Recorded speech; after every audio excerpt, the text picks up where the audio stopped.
Welcome to Alas, Vine and Hitchens. I am Sarah Vine. And I am Peter Hitchens. Asking, what is the big idea? This week we will be discussing the death penalty. Which is a big idea. And holidays, which was my idea. Right. Do join us after the break.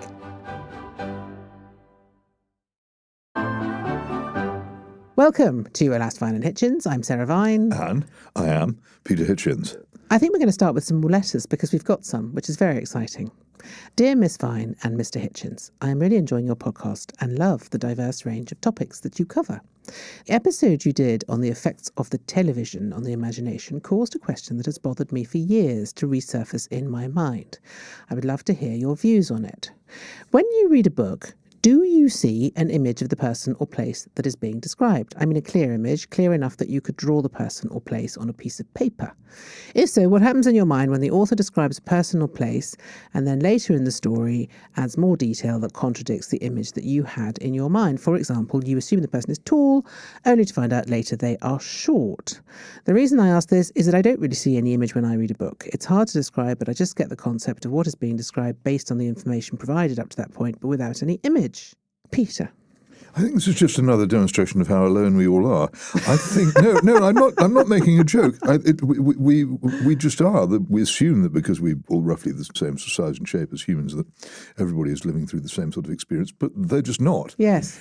For me, many books are extremely vivid. I think particularly those of Charles Dickens. Right. Where I feel very much that but then again, my mind now is confused by the films that have been made of them, particularly. Yes, because they don't match with your images. The brilliant film of Great Expectations now lies across any imagination I may have had of what Miss Havisham or Magwitch actually looked like. I now see what David Lean made them look like, and I can't get away from that.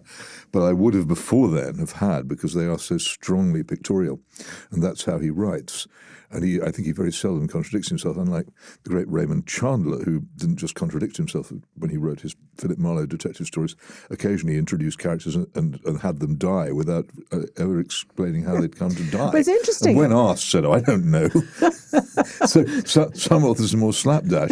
But I think Dickens had himself a furiously active imagination. He used to write his books in his head. Yes. He would walk for miles through the night, through North London, thinking up what he was going to say. And you can tell that he knew exactly what all his characters looked like. Yeah. Well, it's very interesting because it's funny, this letter. And sounded like. It really struck me because I can't picture things in my head at all. And I didn't realise this was an unusual characteristic until about 6 months ago when I read an article saying that aphantasia is what it's called, and it affects quite a small percentage of the population. It just means that you can't visualise things. So if you say to me, if you're hypnotising me and you say visualise a brook and a river and a stream and some tree, I can't do that. And I always thought that was completely normal, but apparently it's not.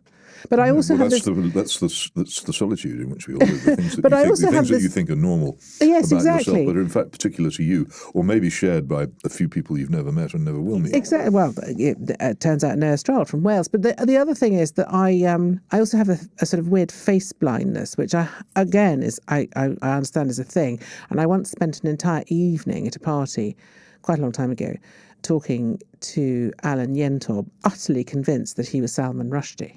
Well, I don't think that's a very difficult thing to do. And I've heard a lot of celebrities make this claim about they have some kind of actual Greek-named complaint. What I think it almost certainly is that they meet a lot of people who they know they ought to recognise. Yes, and then they can't quite place them. And they feel very rude about that. And I felt terrible about it. It's great if they can say, well, actually, it's not me. It's this Greek thing. It's a Greek thing. Well, anyway, but this is a Greek thing. So, Noah, you and I can't do that. But I think you can, Peter. Obviously, you have a much more visual imagination. Our next letter is from Henry Ryan, and he kindly says that he agrees with me on the over-celebration and the over-lengthy celebration of VE Day. I spent my childhood, he writes, on an island which was formerly a part of the British West Indies, independent since 1983 with the monarch as head of state. Growing up, I wished to embrace my British cultural identity, but didn't quite know how to do so given my geographical isolation. It's a fascinating position to be in. Over time, through my ignorance, I fell for the widely held belief that idolised Britain during World War II, the myth of Churchill and the infallible doctrine of good versus evil, especially in foreign policy. And then he says that having heard me argue about the collapse of British culture, his personal experience inclines him to agree with my assessment that World War II, VE Day, and the Churchill myth have, for some, supplanted the place usually filled by the traditional Christian religion in our national identity. I think it's fascinating that someone would try to develop a British identity so far from this country, and wonder what that must have been like. When I was developing my identity, I was amid the green hills and moors of Devon and all kinds of other very British places. How very hard it must be to do in the Caribbean. I don't know. I remember growing up in Italy. The British identity was very, very clear to the Italians, and it was tea in the afternoon. And I was often asked if this was a tradition that we respected in my household. Did we have tea and cake and cucumber sandwiches? And also excessive playing of golf. That was it. Yeah, golf is baffling to me, and I imagine it would be especially baffling to an Italian To an person. Italian, because we don't really have grass in Italy because of the weather. I'm told you can. Lawns were an obsession for the Italians. Yeah. But yes, fascinating. One more. It says, alas. I like that as a sort of term of... Nice, isn't it? Yes. A close friend of mine took a job at HMRC several years ago. When he started, he was told that staring out of the office windows in the morning was strictly prohibited, for if they did, they'd have nothing to do in the afternoons. Very good. That's from Ian Giblett in Cardiff. Thank you, Ian. That's very funny. That's really nice. So, Peter, why don't you kick off with your topic? Very well. And well, my topic is that of capital punishment or the death penalty or hanging or whatever you want to call it. Yes, and I should just interject that Peter has written a very good and quite lengthy and very well thought out piece for Unheard on this subject, if you would like to do some further reading. Indeed. The problem with it has been for me for a long time that I very reluctantly came to the conclusion, I don't know, probably about 30 years ago, that I supported it under certain very strict conditions. And I couldn't, when challenged, deny that. And I therefore made myself instantly a lot of enemies among the sort of people I then knew. And also made myself really a pariah. It's an absolute test in modern liberal Britain. If you support capital punishment, then you are a knuckle-brushing barbarian. And as I say in the Unheard essay, this has given me many, many evenings in which to sit and read important books or look at the sunset when I would otherwise have been out at dinner with the liberal elite who don't invite me because I'm a hanger. They must be beating down your door to have you round. You always get called a hanger and flogger, and I'm definitely not a flogger. No. So let's deal with that straight away. But the logic is inexorable, and I suppose the thing which put the capstone on it for me, though I was already pretty convinced, is when I lived in the United States, I realized that as a British correspondent, it would be possible for me to witness an execution. And I thought that if it was possible that I should do it because I should really face the thing which I believed I supported and which I had, in a sense, willed. So I went to 2 executions in the United States, and no one can now say to me, well, if you'd seen it, you'd stop being in favour of it, because I say I've seen them both and it didn't alter my view on it. It is a horrible thing, but on the other hand, it's meant to be. Well, yeah, well, it's also usually not as horrible as the thing they've done to get them into that situation. In the particular case of the electrocution of a man called Nicholas Lee Ingram, there was a great fuss about him at the time because he'd been born in Britain, that he was in almost all respects American in behaviour and accent and all the rest of it. I knew what he had done, and I knew beyond doubt that he had done it because he went to the house of some people living near a wood.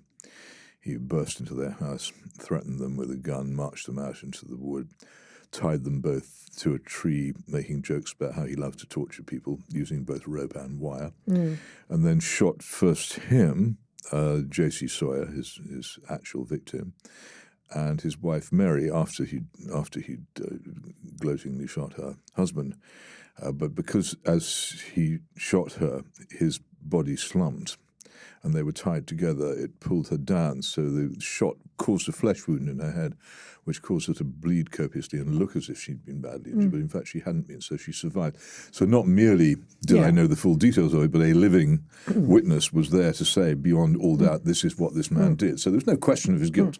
No. It was a horrible crime, and there was no question of guilt, so I wasn't troubled by any thoughts of that kind. But so I suppose I've got a lot of questions. I wrote a piece recently after the conviction of Alec Raducanu, saying that that case had made me question whether we should think about reintroducing the death penalty, because that's a situation where there's no question of the guilt, because we have it on CCTV. It's obvious, it's there, everyone can see what's happened. And I can't see any way that person, and we've seen his subsequent behaviour, he threw a boiling water over a guard the other day, didn't he, in prison? He has shown no remorse. He clearly has no remorse. And so what are we going to do? Keep him in jail for many, many years at quite considerable expense, or should we just execute him? You know, that for me is when I started recently really questioning it. I think there are certain crimes, as you say, that are undeniable and sort of irredeemable, really. But we saw this week a chap called Peter Sullivan, who was convicted of a murder and has spent 38 years in jail. His conviction has now been overturned. If we had the death penalty, arguably he might have been executed. So it's not a simple, it's a complicated thing. And how can you be sure? Oh, well, as I say, you can certainly be sure in the case of Nicholas Leungrum, and you could also have been sure in the case of Larry Anderson, the other man I saw executed by lethal injection in Texas. The evidence was quite clear. You can often be sure, and quite often the person involved eventually admits it, and not under duress, but they just say, yes, I did it, as even Myra Hindley eventually admitted what she had done after initially absurdly protesting her innocence.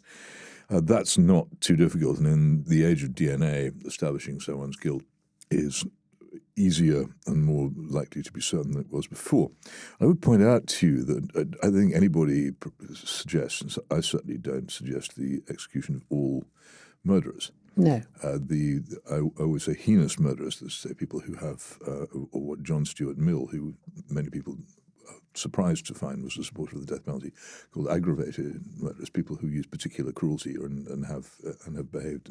So Raducanu would be in that, yes. Not for me, because I would very much like to have his past investigated, because I believe he was almost certainly out of his mind as a result of marijuana use, and therefore it's not really an issue of punishment or deterrence if people are doing that. We have the much more important issue of getting the police finally to prosecute the possession of marijuana again, which would mean that there weren't anything like that many of such people. But I'm not persuaded on that case. It's not as if you're proposing, as I say, to execute everybody. And I also tend to think that if we could restore the thing outrageously destroyed by Roy Jenkins in 1967, the unanimous jury, and also find some substitute for the property qualification, which used to limit who sat on juries, you'd be much safer from that kind of thing. At the moment, you can be 18 with no experience of life and sit on a jury and decide. I know, that is absolutely ridiculous. It's grotesque. And what is more, if there's one person on that jury who has the sense and wisdom and experience to see that have you ever sat on a jury? No. That the charges that people well known to me have, and they've described to me, and that can see that the charges is extremely dubious and stand up against it. With majority verdicts, they can simply be bulldozed, which is a complete outrage. The whole of that film, 12 Angry Men, in which Henry Fonda stands against majority and jury and eventually secures an acquittal of a man who turns out to be innocent, is impossible in this country. That person would be overridden. The judge would say, well, if you can't make up your mind, I'll accept a majority verdict. So Henry Fonda goes out the window and the person is declared guilty. But also you couldn't possibly, in my view, execute somebody on the word of a jury which was not unanimous and which did not contain mature and experienced But people. also I think the subject of juries is quite an interesting one, because I think there's been a general deterioration in the quality of people's education, understanding. I mean, I think that for 40 years ago, it's not wholly accidental. That's why they used to have a qualification. Now, the old property qualification was unfair, and particularly it was unfair to women. Actually, it kept a lot of women in England off juries, so the Scots found a way around it. But of course, it was unfair to people who didn't own property, which in the days before the qualification was abolished was many more people didn't own property than did now. I would want an experience qualification. I would want people to have lived a bit, and certainly I wouldn't want anybody under the age of 35. Well, presumably they could just do a test of some description. Well, there used to be a very crude but rather effective test. The jury oath, the several issues joined before our sovereign lady the Queen, was very difficult to say if you couldn't read properly. And it had been deliberately designed for that purpose. I remember people stumbling over it, and you could see the lawyers nodding to each other, and that person would almost invariably be removed. Stood down. But also, challenges to jury from both defence and prosecution have been greatly reduced in this country. Yes. The whole thing is much, much less controlled. And as a result, the jury is much less of a safeguard. I'm a very strong law and order person. I'm against long prison sentences. Yes. I just think they are morally wrong. Yes. The prison sentence should be... Short and sharp. Short and sharp. And it should come into the criminal's life on a second offence. Yes. You shouldn't wait, as we do now, so they've committed about 300 offences and before. Because by the time most of the people in this country are sent to prison go there, they're already habitual criminals. But do you think that the purpose of so if you were to reintroduce the death penalty, what would be the outcome? What is the purpose? Is it a deterrent? Well, it wouldn't be a deterrent. It's multi-purpose, and they're all good. Right. The first one is the one you just mentioned, of deterrence. If you make it plain that you value life above all things, that you don't just see it, that the taking of life is equivalent to quite a big bullion raid or something like that. It is special. Yeah. It is much, much worse. And there's a crucial thing about murdering somebody. You can forgive people for all kinds of things, but the only person who can forgive a murderer is the person he's murdered, and that person is not available. And we do not have the freedom to forgive on their behalf. So there is that. There's the deterrence, which has a very interesting effect. When the death penalty was suspended in this country in the late 1940s and the mid-1950s, armed crime went up during suspension and fell again when it ended. Just for instance. And there is no question at all that since final abolition, in effect in 1965, the amount of homicide in this country has gone up. But what's much more interesting is that the amount of really serious wounding has gone up. But it doesn't show on the homicide figures because the health service has got so much better in the past 50 years. If we had the health service of 1955, we would now have particularly with homicide rates similar to that of many American states. But I think a lot of people who are against the death penalty were very affected by the case of Ruth, what was she called? Ruth Ellis, yeah. Ruth Ellis, who was the last woman to be hanged in Britain, wasn't she? Well, and hers was a sort of crime of passion, and she was... she planned it, though.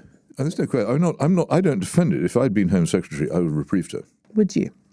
On the basis that it would that people would inevitably feel deeply uncomfortable about the hanging of a woman. It's a straightforward piece of sexual discrimination, if you like, and that as a result it would weaken public support for the death penalty, which it did. So I think it was foolish. Because many people were reprieved for crimes worse than hers, I believe. I just think that was a mistake. I wouldn't. The idea of hanging someone like that, I have a revulsion against it, as I think most people do. And you can call me all kinds of rude names for it, but nonetheless, it is the case. If a man had done the same thing to a woman, then I don't think it would have arisen. But, well, I mean, also we have a lot more humane methods of. Well, actually, I don't know whether we do. I'm not. Well, if you do, I don't want to go into this too much. But if you listen to the euthanasia lobby, they have all these. There's a new pod that's been developed which you can get into, and then you fall asleep, and then you die. Maybe so. I think that the thing has to have some force. It has to be genuinely frightening if it's to deter. Yes. And I think as a medical procedure with injections and putting people to sleep before the final thing is launched. I felt when I saw the lethal injection death of Larry Anderson, Texas, I thought this is actually morally creepy. It looks like a medical procedure. He's on a gurney. It doesn't look like an execution, and it's dishonest. People are pretending to be doing something that they're not. Yeah, at the end of yes, it, I suppose though you want to take the sort of revenge element out of it, don't you? You want it to be as cold revenge as is what possible. Justice is not. Yes, justice does the people who execute a person are not the people who've been offended by him. That they're simply defending the king's peace, which is what we all rely on. It's very similar. I've given you practical utilitarian reasons for doing it. The other one being, say, the satisfaction of the strong desire for justice, which people have in them, whether you like it or not, they do. And if they see someone getting away with murder, then it makes them angry. It makes them less inclined to keep the law themselves. Poorly enforced laws make people behave worse. They think, well, if he can get away with it, then so will I. And they also make people more inclined to take private revenge, which is disastrous for civilization. So those are other very good arguments in its favour. Well, I suppose your idea works if you have a justice system that is infallible, and I don't think our justice system... No, it doesn't need to be infallible. Well, it needs to be functional. Ours is really not at the moment. Look, you don't really believe that. There are many policies in this country, up to and including our transport policy, which work on the basis that large numbers of innocent people will die as a result of them, and we accept them. The idea that we should simply stop doing something which was effective and good because an innocent person might die is not something which anybody in practice believes. What? So you mean to say that we don't apply that rule in other aspects in any other area of life? Policy. That makes it an invention. But to it me. is. It's but not it is what a people are really deliberate. saying. But yes, but there is a deliberate decision there that there doesn't exist in other areas. Anybody can tell from statistics that if you issue driving... When you build a motorway, you're not deliberately hoping that people will die on it. If you issue driving licenses to people on the level of skill and responsibility that we issue them, then there will undoubtedly be a large number of innocent people who will die. Yes, but the policy is not to kill a large number of people. It does kill a lot of people. Yes, and here that's again, an unintended consequence. I have glaucoma, and quite rightly, as a result, every quite short periods of time when I have to renew my driving license, I'm compelled. I'm sent a very stern letter, go get your eyes tested now, and send us the result now. And then I have to go for a second test on visual fields. And it's absolutely iron because I have glaucoma and therefore my sight could suddenly deteriorate quickly. I do this. I have no idea. Is that why you have such long eyelashes? Yes. Do you use the glaucoma drops? No, I have them anyway, but they're longer now. The Lasanaprost. No, because it gives you long eyelashes, doesn't it? It thickens them, no question. But leaving aside Beauty that interesting side view, but the point is that they don't do it for everybody over 60. And as a cyclist, I can tell you our roads are full of people who cannot see. Oh, no, you're completely right about that. And they mow people down. Yeah. And this, I'm telling you, innocent people die because it's cheaper and easier that way. Right. But there's another way in which innocent people die, if I may say so. Every 3 years, we release 2 people from prison who've been convicted of murder, and they then go out and kill somebody else. Is that a statistic? It is a statistic. Yes, okay. That happens all the time in this country. Those are innocent people whose deaths are entirely predictable on the basis of our policy of releasing people early. And it's a deliberate policy, and we know, and we've known for decades that this will happen, and we still let them out. Okay. So no, it's not. And then as for the I can't bear the idea of an innocent person dying. Well, tell that to all the people who supported the Iraq War in 2003, or even worse, the Yugoslavian bombings of 1999, or David Cameron's little adventure in Libya in 2011. I can give you descriptions of what happened as a result of David Cameron's bombing of Libya, which would make your heart ache, of piles of civilian bodies, or what was left of them, including those of children. And they were killed by NATO bombing, and it was completely predictable this is so, because the bombing of urban areas will invariably kill innocent people. They knew. So it's simply not true that these people really believe that innocent people should never die or they won't support a policy. They do it all the time. Well, it's hypocritical is what you're really saying. It's inconsistent and therefore it's not true. Okay, it's not a genuine, it's an excuse for not thinking, as so many of these things are. If you think about it, if you think about it, you're driven to support it, whether you like it or not, as I was. But it's so much easier to carry on getting invited to dinner by these people. It's so much easier not to allow the thought to form in your mind. So you make up this stuff of, I couldn't allow an innocent person to die. And in fact, we do. But it's bilge. They do it all the time. Well, there you go. There's the case for bringing back the death penalty. Do let us know what you think. I could go on if I... No, you could go on, and in fact you do in your article. But that's all we have time for today. But people are always saying that. I find you very persuasive on the subject, but also that's because I think I come at it from a slightly more emotional standpoint, which is that I do think that some people are just irredeemable. Well, it's not a bad standpoint, but I'm afraid that arguments on the basis of emotion from either side don't cut it. No, it doesn't mean you can't feel emotion about it, or that your initial quest along the road of logic wasn't driven by emotion. But it can't be the thing that decides the issue. No, you're correct. Which is why it's good that you're in charge and not me. I'm not in charge. Join us after the break for our second topic of the day, which is holidays. This is Alas Vine and Hitchens. Thank you for joining us. Okay, so I think we need a break after all that talk of death. So holidays. So the reason I've chosen this topic this week is because last week I said to Peter, in that way that you do when you see a nice and much loved work colleague, you say, what are your holiday plans this year? And he looked at me and said, I don't like holidays. I don't. Well, can you explain why, please? Well, I think a holiday is a very important thing because although I have to say, as I get older, I find it increasingly hard to go on holiday because I'm so conditioned to work all the time. So I get that thing where I go on holiday and then I'm just really stressed because I'm on holiday. And it's very stressful being on holiday and not working because I'm just so used to working. And then I get stressed that I'm not in the swim and that I'm missing something. So I get terrible work FOMO. But then after about a week, it abates. And then I actually start to enjoy myself. And I do think it's And then your mind does switch into a different mode, which is good for you. Well, it's partly because I'm so extremely fortunate that I do a thing which I like doing so much that I don't particularly want to take breaks from it. Okay, fair enough. And I understand there are a lot of people who don't have work of that kind who long to take breaks from it. I'm not saying that other people should dislike holidays as I dislike them, but that there are certain types of thing which what I particularly like doing, probably more than anything else, is travelling to beautiful European cities by train and eating and drinking at a higher level than I normally would. I don't have you down as a beach bunny. Admiring cathedrals. So that's my idea of a break, though I have been known to take a dip in the North Sea at The Hague, for instance. It's quite nice. You can get there. Very nice beaches there. Have much nicer beaches on the continent than they do in Britain. Much better catering facilities, and you can get there by tram. So I'm not totally immune to the call of it. And I had the usual sentimental family holidays on the Isle of Wight.